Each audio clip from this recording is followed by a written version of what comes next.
Nairobi, Kenya. The Kenya Devolution Civil Society Working Group issues this statement to sound a stern warning to the deteriorating state of devolution and the systematic failures that are eroding public trust and normalize corruption in Kenya. 15 years after the promulgation of the Constitution, the promises of accountability, decentralized governance is being betrayed, while leaders gather at the recent devolution conference made lofty commitments.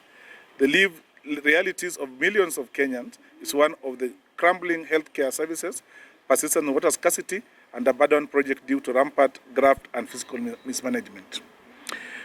One, the culture of impunity. We call upon the ODP's failure to prosecute. Particularly distressing emerging issues is the role of Office of the Director of Prosecution is entrenching a culture of impunity. We note with profound concern the inordinate and unexplained delays in prosecuting high-profile corruption cases involving the misappropriation of county resources. More alarming is the trend of the ODP dropping such cases, often under questionable circumstances. This failure to robustly prosecute sends a dangerous message that theft of public funds carries no consequence. It emboldens corrupt actors and directly contributes to the glorification of ill-gotten wealth in our society. When individuals who should be facing jail term are instead celebrated in public life, corruption becomes normalized. The ODP must move beyond celebrate this public life, corruption become normalized. The ODP must move beyond rhetoric and demonstrate its commitment to justice through swift, transparent, and conclusive prosecution. Every dropped case is a betrayal of Kenyan people and nail in the coffin of the devolution. On the judicial reinforcement of accountability, we are standing with two landmark rulings that have been done by our courts. The one which was the Okiya Mtata case that says that we applaud the judiciary for its recent courageous ruling that served to protect the foundation of devolution. First, we strongly support the High Court ruling that has delivered a shocker to the governors on the procurement. This ruling now makes the governors be accountable, that they no longer say that they didn't know what is done in procurement. They are now supposed to make sure that procurement laws are followed to the latter without passing it back to the procurement officers. The second ruling we also support is the one on the NGCDF, that the court said that the NGCDF contravened the law and therefore need to be taken back to the county so that those resources are channeled only to the county government as the law prescribes. Thank you. Maybe my colleague will pick it up there on the e-procurement so that take it to the next level. Thank you. Thank you, members of the press. My name is Juliana.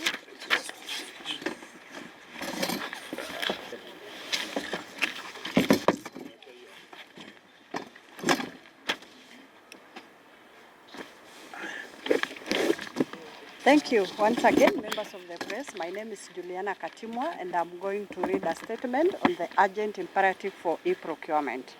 This court, and I'll start my statement. This court's rulings make the case for transparent system even more critical. Corruption in the public procurement remains the single biggest threat to devolution, with over 70% county budget spent through procurement. The current opaque and manual system is a gateway for the massive leakage of public funds. We strongly support the full implementation of centralized, transparent, and end-to-end procurement system across 47 counties.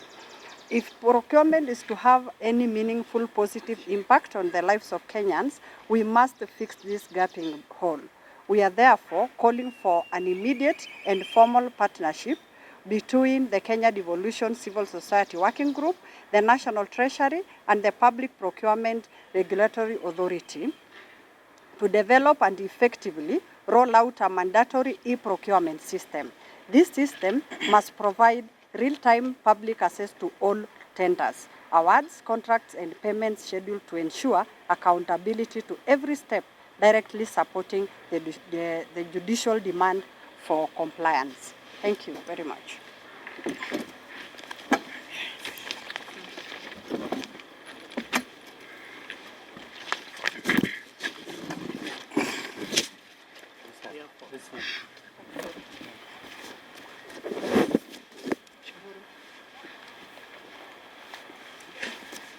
If you recall, the Gen Z protest of 2024 was the ultimate public participation that led to a rejection of a document that the government was hell-bound to pass, that is the Finance Bill of 2024. And that public participation actually led to the fall of that document. And any other processes for public participation had failed to reject that document. So a grave concern is the tokenitism nature of public participation. Citizens are always and too often invited into processes only to rubber stamp decisions that have been made elsewhere, with little or no opportunity to influence budgets, policies, and development priorities. This practice erodes trust and leaves communities feeling excluded, powerless, and disregarded both at the county and national government. We retaliate that public participation is not a formality, but a constitutional right and a cornerstone for devolution. To fix this, Kenya must urgently enact the Public Participation Bill of 2025, which is lying in Parliament. And this bill will, number one, establish clear principles and maximum standards for citizen engagement. This bill will also guarantee that citizens are involved from the beginning to the end of decision-making processes. And lastly, it will ensure transparency, inclusivity, and accountability in governance. Without this law, public participation will remain hollow, and devolution and the promise of devolution will continue to ring empty. So here is our call to action.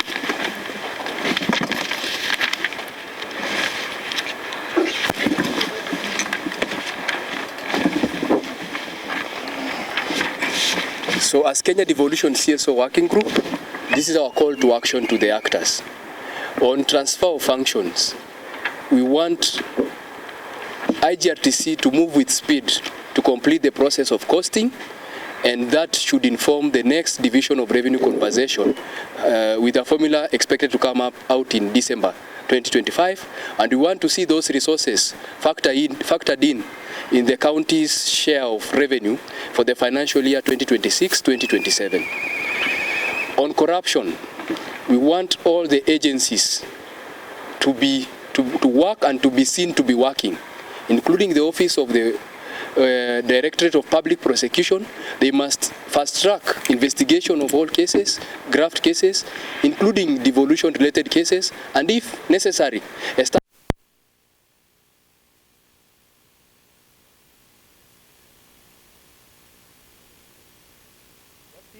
and we stem out corruption. Any incidences of dropping of cases must be explained publicly to the satisfaction of the citizens. On EGP, world over, countries are moving towards online procurement as a tool for stemming corruption, facilitating competition, and efficiency in implementation of government programs. Therefore, we have no exemption. It's not an exemption for Kenya. And I think the citizenry look up to efficient service delivery through this system. What we appreciate is that there is capacity that needs to be developed at the county level. Therefore, we urge all the actors responsible to initiate a change management strategy that will facilitate smooth transition from manual procurement to online procurement, end-to-end online procurement, be it the EGP or any other tool. Finally, on issues public participation, we want National Assembly to lead by formulating or fast-tracking passage of the National Public Participation Bill to set the standard for public participation in all governance processes in Kenya. This is a value in our constitution which must be respected in all governance and development processes. As a Kenya Devolution CSO Working Group, we are going to follow up with all these actors and engage the citizenry in civic education and ensure that every actor takes up their responsibility and is held accountable for devolution must work. Devolution must work. Devolution must work. Devolution must work. Devolution must work. Devolution must work. Devolution must work. Thank you. Oh, sorry, one more thing. Viva, comrade. Devolution must work. Devolution must work. Ugatuzi must work. Timiza ungatuzi.